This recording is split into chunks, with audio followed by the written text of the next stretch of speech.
आज मैं बात करने वाला हूँ जो जन आधार न्यू किस तरह से बनाया जाता है, ताकि आपको पूरी जानकारी इस वीडियो में मिलेगी। अगर इस चैनल पर पहली बार आएँ तो चैनल को सब्सक्राइब कर दें और बेल आइकन को ऑन कर दें ताकि आने वाले भी नोटिफिकेशन मिले। चलते हैं अपने कंप्यूटर की स्क्रीन पर और दिखाते हैं आपको पूरा प्रोसेस जन आधार के बारे में। यहाँ पे ई मित्रा खोल लेंगे। ई मित्रा खोलने के बाद यहाँ पे यूटिलिटी पे क्लिक करेंगे। जैसे यहाँ यूटिलिटी पे क्लिक करेंगे तो यहाँ पे अपन वेबसाइट को सर्च करेंगे। तो यहाँ पे आप देख सकते हैं ऊपर लोडिंग ले रहा है। जैसे लोडिंग पूरा होगा तो उसके बाद आपको पूरा बताया जाएगा। जैसे यहाँ लोडिंग ख़त्म होने के बाद आप देखेंगे यहाँ पे सर्च जन आधार लिखेंगे। जैसे यहाँ मैं जन आधार लिख लेता हूँ। यहाँ पे जन आधार एनरोलमेंट सीडिंग पे क्लिक किया है। तो इस तरह से जैसे आप साइट को सेलेक्ट करेंगे तो यहाँ पे ओके के लिए क्लिक करेंगे। जैसे यहाँ ओके पे क्लिक करेंगे तो यहाँ पे पोर्टल खुल रहा है। जैसे खुलेगा पोर्टल तो आगे पोर्टल खुलने के बाद जानकारी दिखेगी। तो यहाँ पे मैं बताने वाला हूँ जो न्यू जन आधार है उसके बारे में। न्यू जन आधार किस तरह से बनता है, ताकि इस वीडियो में आप बने रहें, पूरी जानकारी मिलेगी। जन आधार न्यू कैसे बनाया जाता है, तो इस तरह से आप बने रहें वीडियो में ताकि आपको पूरी जानकारी मिल सके। क्योंकि अगर बीच में स्किप कर दोगे तो कुछ भी आपको पता नहीं चलेगा। वीडियो में बने रहोगे तो बिल्कुल आपको देखने के लिए जानकारी मिलेगी। पूरे डॉक्यूमेंट अपलोड करने तक प्रोसेस दिखाया जाएगा। तो यहाँ पे फर्स्ट नंबर में फ़ोटो को सेलेक्ट करना होता है, मुखिया का जो न्यू जन आधार बनाया जाता है उसमें। तो यहाँ पे मैं फ़ोटो को अपलोड कर लेता हूँ। जैसे यहाँ फ़ोटो आप देख सकते हैं स्क्रीन पर अपलोड हो चुका है। और ये सिक्योरिटी के कारण मैं हाइड करके रखूँगा, ताकि क्योंकि यूट्यूब के ख़िलाफ़ है हाइड करना होता है, ताकि किसी की जानकारी गलत न जाए। इसलिए यहाँ पे आधार नंबर डालने के बाद आपको अंग्रेजी में नाम डालना होता है। जैसे अंग्रेजी में नाम डालने के बाद यहाँ पे जो भी आधार कार्ड में नाम है वो अंग्रेजी में नाम पूरा डालें। उसके बाद आपको हिंदी में नाम डालना होगा। अगर क्रोम है तो आपके हिंदी टाइपिंग नहीं होगी, क्रोम है तो। अगर मोजिला में आपने ई मित्रा को लॉगिन कर रखा है तो कोई दिक्कत नहीं होगी, हिंदी में अच्छी तरह से टाइपिंग हो जाएगी। मैं क्रोम में चला रहा हूँ, इस वजह से आप देख सकते हैं ऊपर आ गया शब्दों में टाइप करें। तो यहाँ पे मैं एक आपको जो कॉपी करके पेस्ट किया है वो MS वर्ड में लिख के वहाँ से आप डायरेक्ट यहाँ पे पेस्ट कर सकते हैं कॉपी करके। यहाँ पे जो जात OBC हैं या ST है वो चुन सकते हैं। मैं OBC को सेलेक्ट करता हूँ और यहाँ पे आपको जाति सेलेक्ट करने के बाद यहाँ पे मकान संख्या दर्ज करनी होती है। जो भी आपकी मकान संख्या है वो दर्ज करें। तो यहाँ पे दूसरे नंबर पे गली या मोहल्ले का गांव का नाम डालें, ताकि यहाँ पे हिंदी में डालना होता है। मकान संख्या सेम ही होगी, क्योंकि मकान संख्या होती है वो नंबरों में होती है, वो सेम रहेगी। तो इस तरह से आप यहाँ पे मकान संख्या डालेंगे। उसके बाद नीचे अंग्रेजी में गली गांव का नाम डाल दें, उसके बाद हिंदी में। उसके बाद आप ज़िले का चयन करेंगे। जैसे मैं यहाँ ज़िले का चयन कर लेता हूँ। ज़िले का चयन होने के बाद यहाँ पे शहर या गांव का सेलेक्ट करेंगे। तो यहाँ पे मैं बाड़मेर, फिर जैसे अगर आपने ग्रामीण कर रखा है तो ये 2 ऑप्शन आ रहे हैं, शहर का या गांव का। तो यहाँ पे मैं जैसे ग्रामीण क्षेत्र से हाँ कर दूंगा। हमें पूरी पंचायत समिति और पंचायत तक सेलेक्ट करना होता है। तो यहाँ पे मैं अभी फ़िलहाल में आप देख सकते हैं ग्रामीण क्षेत्र से हैं या नहीं, उसमें मैंने अभी तक नहीं कर रखा था, अभी हाँ कर दिया है। तो आप देख सकते हैं ग्रामीण क्षेत्र से हैं। तो यहाँ पे आप देख सकते हैं जिला चयन का ऑप्शन आ चुका है। तो यहाँ पे इस तरह से जैसे ऑप्शन डालेंगे तो यहाँ पे आप देख सकते हैं जो एड्रेस मैं डाल रहा हूँ वो गलत है, क्योंकि मैंने गलत ही डाला है। जो मकान संख्या होती है वो नंबरों में होती है, तो नंबरों में डालना पड़ेगा। जैसे यहाँ पे दूसरे नंबर पे गली और मोहल्ले का नाम लिख सकते हैं और उसके बाद ज़िले का चयन करना होता है। तो यहाँ पे मैं ज़िले का चयन करूँगा। और यहाँ पे आप दूसरे नंबर पे गली देख सकते हैं इंग्लिश में, और फिर अंग्रेजी में डालना होता है। तो यहाँ पे पहले अंग्रेजी में, उसके बाद हिंदी में। जैसे यहाँ पे मैं हिंदी में डालूँगा, उसके बाद ज़िले का चयन करना होता है। यहाँ पर ज़िले का चयन करेंगे, उसके बाद पंचायत समिति को सेलेक्ट करना होता है। उसके बाद ग्राम पंचायत को सेलेक्ट करेंगे और विलेज टाउन को सेलेक्ट करेंगे। उसके बाद आप देख सकते हैं अंग्रेजी में स्थान डाल सकते हैं। और उसके बाद तीसरे नंबर पे पिन कोड डालेंगे। यहाँ पे आप देख सकते हैं पूरा एड्रेस आ चुका है और मोबाइल नंबर मैंने डाल दिया है। और घर की स्थिति कच्चा पक्का वो चुनेंगे, घर का है या मकान खुद का है वो आप सेलेक्ट करेंगे आपके हिसाब से। और यहाँ पे कितने वर्षों से रह रहा है वो सेलेक्ट करेंगे। यहाँ पे बैंक संख्या, जो बैंक का नाम होता है वो सेलेक्ट करेंगे। जो भी आपकी ब्रांच है वो कस्टमर की होती है वो आप सेलेक्ट करें। उसके बाद यहाँ पे IFSC कोड डालना होता है। तो यहाँ पे मैं IFSC कोड को जैसे सेलेक्ट करूँगा तो यहाँ पे थोड़ा सा लोडिंग लेने के बाद आप देख सकते हैं नीचे IFSC कोड आ चुके हैं। तो यहाँ पे जो हमारी ब्रांच लगती है, जो कस्टमर की है वो नहीं है, IFSC कोड दूसरे हैं। तो यहाँ पे मैं दर्ज कर लेता हूँ IFSC कोड जो कस्टमर की बैंक पासबुक में है वो सेम ही यहाँ पे मैं डाल दूँगा। तो यहाँ पे जैसे मैं डालूँगा, डालने के बाद अगर आप क्रोम में है तो अपने आप लिखने के बाद, टाइप करने के बाद पूरे IFSC कोड आ जाएंगे। तो एंटर पे क्लिक करेंगे। आप देख सकते हैं यहाँ पे मैंने IFSC कोड दर्ज कर दिए है। तो यहाँ पे आप एंटर करेंगे, जैसे ही यहाँ पे टाइप हो जाएगा तो इस तरह से IFSC कोड आप डालेंगे। उसके बाद यहाँ पे अकाउंट नंबर फिल करना होगा, जो बैंक पासबुक में है वो अकाउंट नंबर डालेंगे। तो इस तरह से मैं यहाँ पे अकाउंट नंबर डाल देता हूँ, देख सकते हैं आप। अकाउंट नंबर डालने के बाद जैसे ही अकाउंट नंबर डालेंगे तो यहाँ पे सारी देख कर डालें, क्योंकि पासबुक में जो अकाउंट नंबर दिए हुए होते हैं उसको देख कर डालें। क्योंकि अगर आपने यहाँ से गलत कर दिया तो जो भी सरकार लाभ मिलता है वो जन आधार के जरिए मिलता है। तो यहाँ पे मुखिया परिवार संबंध यहाँ स्वयं है, क्योंकि नया जन आधार बना रहे हैं तो इसलिए मुखिया खुद है, स्वयं बना जाएगा। तो इसके बाद मुखिया के पिता का नाम लिखा जाएगा, जो अंग्रेजी में नाम होगा। यहाँ पे जैसे यहाँ पे हिंदी में नाम डाला जाएगा, उसके बाद यहाँ पे मैं हिंदी में नाम डालूँगा। वो भी पेस्ट करना होता है, क्योंकि यहाँ पे शब्दों में लिखा नहीं जाएगा, क्योंकि ये क्रोम में ये दिक्कत होती है। तो आप देख सकते हैं कृपया शब्दों में भरें। आप देख सकते हैं ऊपर ये मैसेज आ चुका है। तो यहाँ पे मैं MS वर्ड में लिख के यहाँ से वहाँ से कॉपी करके यहाँ पे पेस्ट कर दूँगा। तो आप देख सकते हैं हिंदी में आ चुका है। और यहाँ पे दूसरे नंबर पे जो मुखिया होता है उसकी माता का नाम डाला जाएगा। तो यहाँ पे मैं माता का नाम डाल देता हूँ अंग्रेजी में सरल से नाम डल जाएगा। उसके बाद जैसे हिंदी में नाम डालेंगे तो वहाँ से आपको वो भी कॉपी करना होगा। तो यहाँ पे आप देख सकते हैं फ़िलहाल मैं वहाँ से नाम लिख कर और पेस्ट कर देंगे। जैसे यहाँ पे नाम पेस्ट करेंगे तो नाम सेट हो जाएगा। उसके बाद लिंग का चयन करना होगा, जो मुख्य महिला होती है तो महिला को सेलेक्ट करेंगे। और उसके बाद विवाहित या अविवाहित वो सेलेक्ट करेंगे। तो मैं यहाँ विवाहित महिला को सेलेक्ट करने वाला हूँ।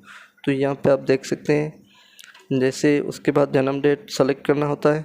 तो यहाँ पे मैं जन्म डेट सेलेक्ट करूँगा। उसके बाद जन्म डेट सेलेक्ट होने के बाद जो भी आधार में है या जन्म प्रमाण पत्र में है उस हिसाब से आप जन्म डेट को सेलेक्ट कर सकते हैं।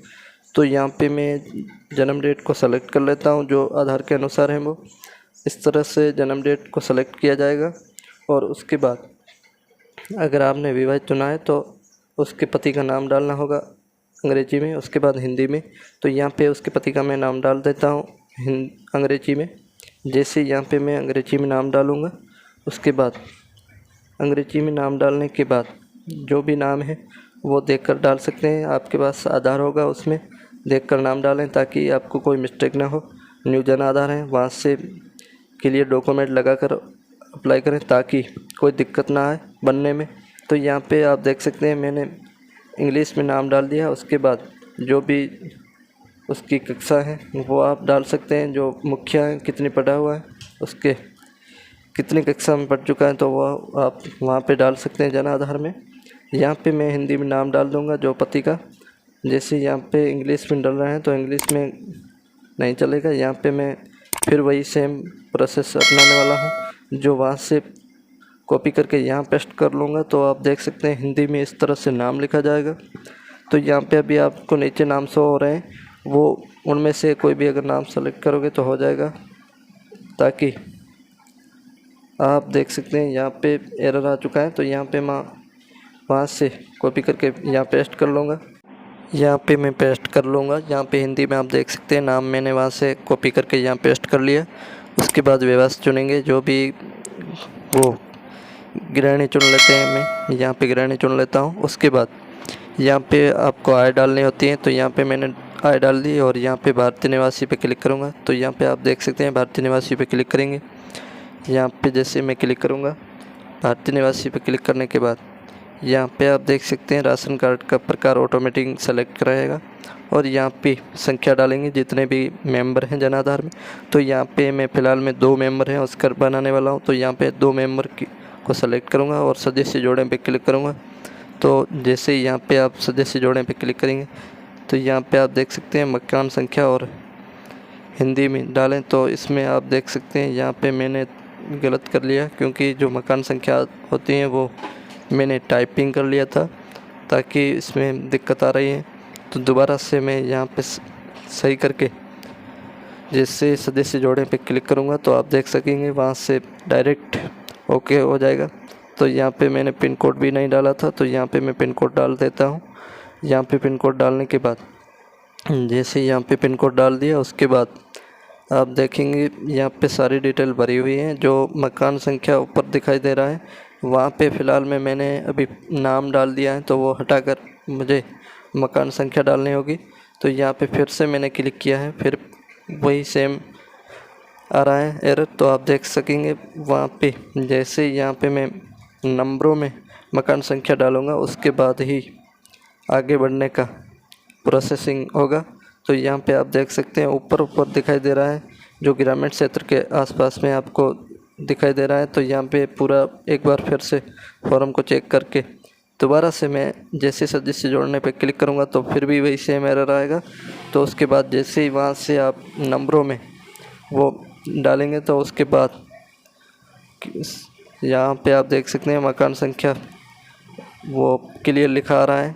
तो इस तरह से आप यहाँ पे जैसे ही जन आधार संख्या में मकान संख्या डालेंगे, उसके बाद जैसे यहाँ पे मैं मकान संख्या डाल देता हूँ, 00 कर लेता हूँ। जो जैसे यहाँ पे मैंने 00 मकान संख्या कर लिया है, तो उसके बाद सदस्य नया सदस्य जोड़ना चाहते हैं, वहाँ जैसे ओके पे क्लिक करेंगे तो यहाँ पे सदस्य ये मुखिया ऐड हो जाएगा। उसके बाद दूसरा सदस्य का फ़ोटो अपलोड करना होता है। तो यहाँ पे आप देख सकते हैं क्या परिवार सदस्य सरकारी कर्मचारी हैं या नहीं।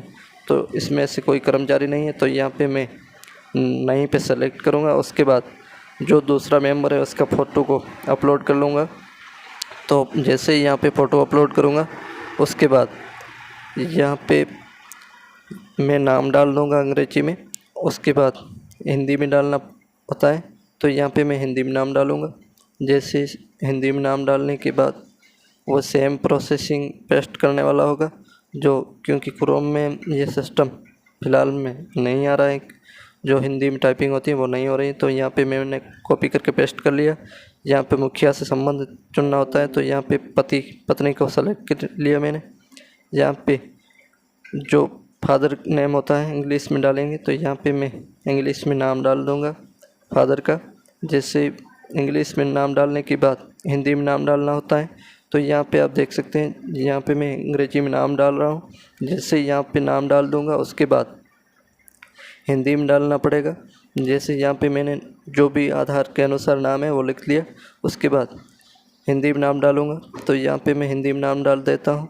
यहाँ पे जैसे पेस्ट करूँगा फिर से वो कॉपी करके, तो यहाँ पे आप देख सकते हैं। तो यहाँ पे मैंने नाम लिख लिया था और यहाँ पे पेस्ट कर दिया। फिर वही सेम प्रोसेसिंग होगा, जो मदर का नेम होता है वो यहाँ पे लिखना होता है, जो इंग्लिश में लिखना होता है। और इंग्लिश में लिखने के बाद यहाँ पे फिर हिंदी में डालना होता है। तो यहाँ पे मैं हिंदी में डाल दूँगा, वो सेम प्रोसेसिंग होगा, जो वहाँ से कॉपी करके यहाँ पेस्ट कर लूँगा। जैसे यहाँ पे पेस्ट करूँगा तो आ जाएगा। यहाँ पे आप देख सकते हैं वही सेम कृपया शब्दों में भरें, ताकि यहाँ पे कोई भी नाम ऐड नहीं होता है हिंदी वाला। तो यहाँ पे इस तरह से आप बिल्कुल MS वर्ड से लिख के यहाँ वहाँ से कॉपी करके यहाँ पेस्ट करेंगे तो बिल्कुल आसानी से सेट हो जाएगा। तो यहाँ पे आप देख सकते हैं मैं क्रोम में चला रहा हूँ और यहाँ पे पूरे उसको सेलेक्ट कर लिया। उसके बाद उसकी जन्म डेट सेलेक्ट करनी होती है। यहाँ पे मैंने जन्म डेट सेलेक्ट कर लिया है। जैसे यहाँ पे ईयर और सन सबको सेलेक्ट करने के बाद यहाँ पे ईयर सेलेक्ट कर लेता हूँ। जैसे यहाँ पे जो भी कस्टमर की ईयर होती है वो सेलेक्ट करेंगे। उसके बाद जो भी महीना और डेट है वो सेलेक्ट करेंगे। तो यहाँ पे मैं सेलेक्ट कर लूँगा। जैसे यहाँ पे सेलेक्ट करूँगा उसके बाद आप देखेंगे अगर आपकी जो भी मार्कशीट या जन्म प्रमाण पत्र या आधार के अनुसार आप जन्म डेट को सेलेक्ट करें। उसके बाद यहाँ पे आप देखेंगे अल्पसंख्या यस है या नो है, तो मैं यहाँ पे यस करने वाला हूँ। जो भी कैटेगरी है वो सेलेक्ट करेंगे। उसके बाद SC है या ST है या OBC है, वो जो भी है मैं OBC को बनाने वाला हूँ तो OBC सेलेक्ट करूँगा। उसके बाद यहाँ पे आप देख सकते हैं पति का नाम डालना होता है, पत्नी का नाम डालना होता है। तो यहाँ पे अविवाहित पे क्लिक किया हुआ है तो विवाहित पे क्लिक करेंगे। जैसे तो यहाँ पे आप देख सकते हैं पत्नी का नाम डाल दिया। उसके बाद हिंदी में डालना होता है, हिंदी में मैंने नाम डाल दिया। उसके बाद विवाहित करने के बाद ये नाम डालने होते हैं। तो फिर यहाँ योग्यता सेलेक्ट करनी होती है। तो यहाँ पे कस्टमर जो मैं बना रहा हूँ वो 10वीं पास है, तो यहाँ पे मैंने 10वीं सेलेक्ट कर लिया। उसके बाद इनकम डालूँगा। उसके बाद जो कस्टमर है उसका मोबाइल नंबर डालूँगा। तो यहाँ पे मैं मोबाइल नंबर डाल देता हूँ। जो मोबाइल नंबर डालने के बाद यहाँ पे मोबाइल नंबर डालूँगा। तो यहाँ पे आप देख सकते हैं मोबाइल नंबर डालने के बाद जैसे मैंने इनकम लिखा था तो नीचे आप देख सकते हैं इनकम ऑटोमेटिक फिल हो चुकी है। तो यहाँ पे मैं मोबाइल नंबर डालने वाला हूँ कस्टमर के हैं। जो कस्टमर के मोबाइल नंबर डालूँगा उसके बाद जैसे यहाँ पे कस्टमर का मोबाइल नंबर डाल दूँगा। उसके बाद जैसे यहाँ पे कस्टमर का मोबाइल नंबर डाल दिया। अभी फ़िलहाल में मैंने चेक करके जो कस्टमर हैं वो नंबर उसको याद नहीं है तो फ़ोन में देख करके यहाँ पे लिखने वाला हूँ। तो यहाँ पे आप देख सकते हैं मोबाइल नंबर दर्ज कर लिया मैंने। उसके बाद यहाँ पे भारतीय पे सेलेक्ट करूँगा। उसके बाद यहाँ पे जो है उसका अकाउंट नंबर मैं फ़िलहाल में नहीं जोड़ने वाला हूँ, ताकि इतनी डिटेल भरने के बाद आप डायरेक्ट सदस्य जोड़ने पे क्लिक करेंगे। तो यहाँ पे आप देख सकते हैं कृपया आधार संख्या ज़रूरी होती है। तो यहाँ पे मैं कस्टमर का आधार नंबर पहले नहीं डाला था, तो यहाँ पे कस्टमर का आधार नंबर मैं डालने वाला हूँ। जैसे ही यहाँ पे आधार नंबर डालूँगा तो सेट हो जाएगा। तो यहाँ पे आप देख सकते हैं मैं आधार नंबर डाल रहा हूँ। आधार नंबर डालने के बाद जो भी कस्टमर है उसका आधार वगैरह सब डॉक्यूमेंट अपलोड करने पड़ेंगे। तो यहाँ पे सदस्य जोड़ने पे क्लिक करेंगे। फ़ौरन आधार नंबर लगाते ही सदस्य जोड़ने पे क्लिक किया तो प्रोसेसिंग चल रहा है। यहाँ पे फिर से वो पूछ रहा है सरकारी कर्मचारी हैं या नहीं, तो यहाँ पे मैंने नहीं कर दिया और यहाँ पे हाँ पे क्लिक करेंगे और सेव पे क्लिक करेंगे। जैसे ओके पे फाइनल सबमिट पे क्लिक करेंगे तो यहाँ पे आप देख सकते हैं SSO एरर टोकन आ चुका है। अगर इस तरह का आपको एरर आता है तो किस तरह से आप बना सकते हैं, अगर किसी भी प्रकार से अगर आपका ऐसा एरर आ जाता है जन आधार में तो किस तरह से सॉल्यूशन होता है, तो बिल्कुल इस वीडियो में बने रहें ताकि आपको पूरी ही जानकारी मिलेगी इस चैनल के माध्यम से। ताकि आप देख सकते हैं जो एनरोलमेंट पेंडिंग था वहाँ पे सेलेक्ट करना होता है। उसके बाद जो पुनः पंजीकरण पे सेलेक्ट करेंगे। उसके बाद देख सकते हैं वापस फॉर्म सेम खुल चुका है। सारी डिटेल भरने की ज़रूरत नहीं होती है। तो यहाँ पे आप देख सकते हैं पूरी जो डिटेल मैंने भरी थी वो सेम ही आ रही। तो सदस्य जोड़ने पे क्लिक करेंगे। जैसे ही ओके पे क्लिक करेंगे, जैसे यहाँ ओके पे क्लिक करेंगे तो आप देख सकते हैं यहाँ पे फिर से हाँ पे सेलेक्ट करेंगे और सेव पे क्लिक करेंगे।